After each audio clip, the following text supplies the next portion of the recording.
To continue, Dr. King said, all of these things came to mind when I stood there at Westminster Abbey with all of its beauty, and yet the Church of England never took a stand against this system. The Church of England sanctioned it. The Church of England gave it moral stature. All of the exploitation perpetuated by the British Empire was sanctioned by the Church of England. Again, quoting Dr. King. This is important because we have been so immensely mesmerized by the so-called purity of the church that we never realized that it itself was connected to the hand of evil. It had become a function of the lower nature of man in his desire to conquer the world and other men. It was and still is the brain of the system. The dictates of the church have not been amended, changed, or even questioned by non-white Christians. As a result, it is the same evil institution. Thus, those who do not know of the history will be doomed to repeat it. The war between Islam and the West has little to do with God and more to do with what Bush and his co-conspirators who continue to use God and man to do their vile bidding. Again, Dr. Martin Luther King saw this. What do you think he suggests concerning the fact that this institution has not changed their ideas, ways, and methods?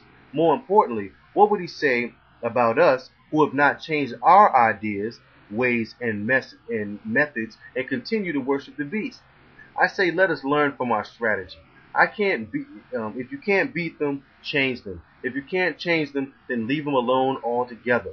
We must develop an Africanized Christianity that mirrors the advanced teachings of love, truth, justice, and ma'at that our forefathers wish for us to do and actually wish for us to continue in order to use this as a means of communicating properly with the Creator. Otherwise, we will be enslaved by our own addiction to falsehood and another falsehood, which is another faculty of our lower selves. Why do we have so many divisions of the one God? Can any one of them say that Jesus or God approves of one over the other? This book may not bring together the Catholics and Protestants, but it will help to heal the confusion suffered among many of the original people of this planet who find themselves singing the same sectarian tune of division that European Christianity has taught them, that I emphatically say is not the whole truth.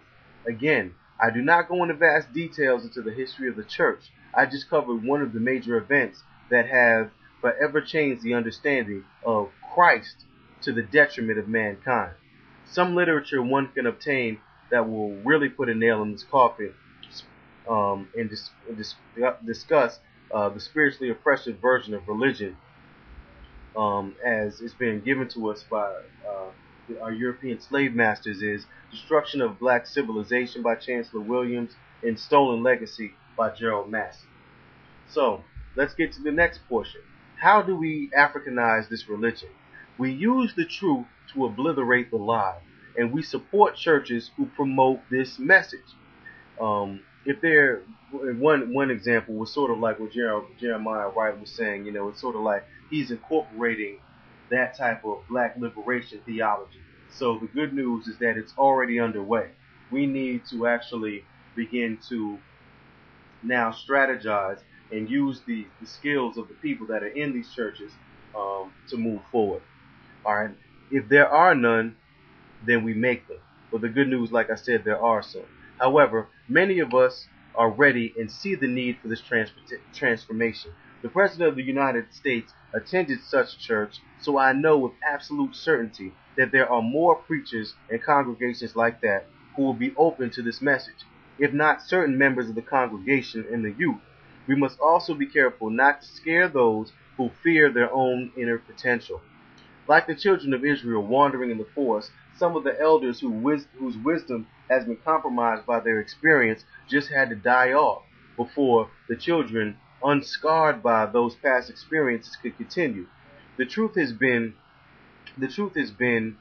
always on our side, and we must be patient and prudent. Again, at the end of this book, we'll discuss a resolution detailing such a plan for liberation. Now let's look at economics and religion. I will not pretend that I am Alan Greenspan or some economy guru who can predict and explain all the natures of business cycles. I can, however, make some observations and share some techniques on how to better organize a black economy. As we move from the topic of religion to economics, it is necessary to point out the conjoining factors. Let us first ask, uh, how much do Muslims spend on pork? How much do Christians spend on Qurans or even Final Call magazines?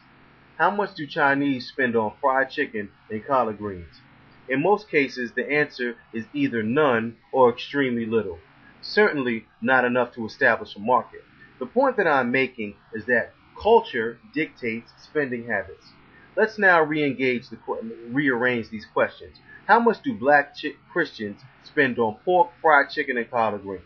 How much do Muslims spend on Qurans? Where do the Chinese spend their money? As religion sets the tone for behavior and lifestyle, if any group plans to remain free on this planet, they must establish for themselves interdependent economies capable of satisfying the needs of the group.